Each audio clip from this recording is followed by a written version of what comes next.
سوال دوم همین که در حالت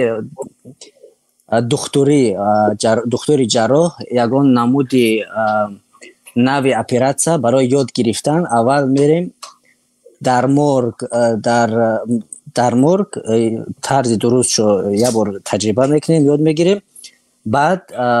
در آدم زنده در همین حالا در همین موضوع یک کمتر میگفتید استاد. مسئله جراحت کردن جسدی مرده ها هم خیلی مرده قطعی بار نشان میتید جسدی مرده قطعی هم خیلی بله تجربه طبیبا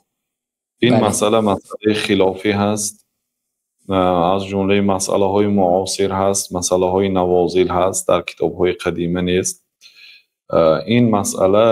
مسئله خلافی هست قولی صحیح من عبار قول خلاصش میگم همه قول ها رو نگویم اگر جسد مسلمان باشد اجازت نیست اگر جسد کافر باشد با اجازت صاحبانش اجازت است یعنی از صاحبان میت اول اجازت پرسیدنش در کار مرگ که ما جسدی اینه برای استودنت ها تشریح میکنیم میکشویم یعنی به استودنت ها جسدی میت نشان میدیم که زنده یعنی آدمی حقیقیه نه اینکه مثلا در کامپیوتر و نه در اسکلت و نه در هیکل بلکه آدمی حقیقیه جسدش یه بار بینن چگونه جراحت کردن تعلیم گیرن ما همین کار کردنی مفته از صاحب میت باید پرسن اگرچه صاحب میت غیر مسلمان باشد اما مسلمان را به هیچ وجه جسدش را کار زدن ممکن نیست کسر عظم المیت که کسره حیا شکستن استخوان میت مانند شکستنش در بیداریش در زنده بودنش بریدن پوستش در ایام وفاتش یعنی در وقت وفاتش مانندی در روز زنده ما برای چی مرده رو با آب گرم میشویم با آب گرم شیرگرمی که آدمی با آدمی زنده با آن غسل میکند با همون میشویم ای مرد رفت کن نمیفهمد گفته آبی خنک هم نمیشویم آبی جوش کتی هم نمیشویم آبی معتدله که آدمی زنده با همون غسل میکند با همون آب غسل میکند و اینجوری به بدن میت سخت رسیدن اجازت نیست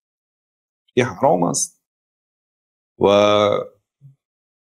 چاک کردن بدن میتی مسلمان درست نیست الله تعالی میگه که و من یهین الله فما له من مکرم اینش دلیل آن که جسدی غیر مسلمان باشد با اجازت صاحبان میت اگر صاحبان میت اجازت درست است برای طلبه ها برای تعلیم دادن دانشجوی های جراح اجازت است جسدی غیر مسلمان را با اجازت صاحبان خانه چاک کردن اما جسد مسلمان را هیچ وقت اجازت نیست الله سبحانه و تعالی این حرام کرده است و مسلمان قدر و قیمت دارد جسدش هم در حالت زنده بودنش هم بنابراین این کار نادرست است. در کدام کشور این کار میشد؟ در کشور روسیه. اجازت میپرسن از صاحبان میت؟ راستی نه فقط از اخرانی که مرگ این پایمال کردن حقوق آدم ها هست اصلا یعنی این اجازه نه یعنی از صاحب میت نپرسیده کردن و بسیار برادرای تاجیکی که در اونجا میگذارن و ها به اجازت همین خیلی خاصتا اگر به کشور فرستانیدنی باشن با همین بهانه جسد ویران میکنن میبرن این کارا نادرست است کوشش کنید مرده هاتونه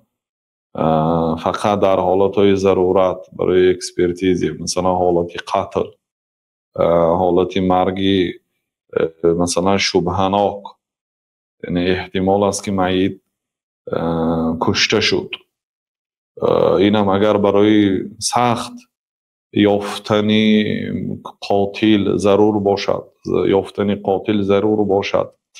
و بعد یافتن قاتل یگان نتیجه باشد اگر قاتل یافتن کردیم هیچ کار کرده نمیشد قاتل یافتیم نیافتیم الکی این آدم مرد رفت ما به قاتل زورمو هم نمیرسد بیهوده زوری بیهوده نزنی دخترها هم از آن قاتل است مثلا اکسپرتیز نویس ها طرفدار قاتل است نتیجه نمیداده باشد بیهوده میت عذاب ندهید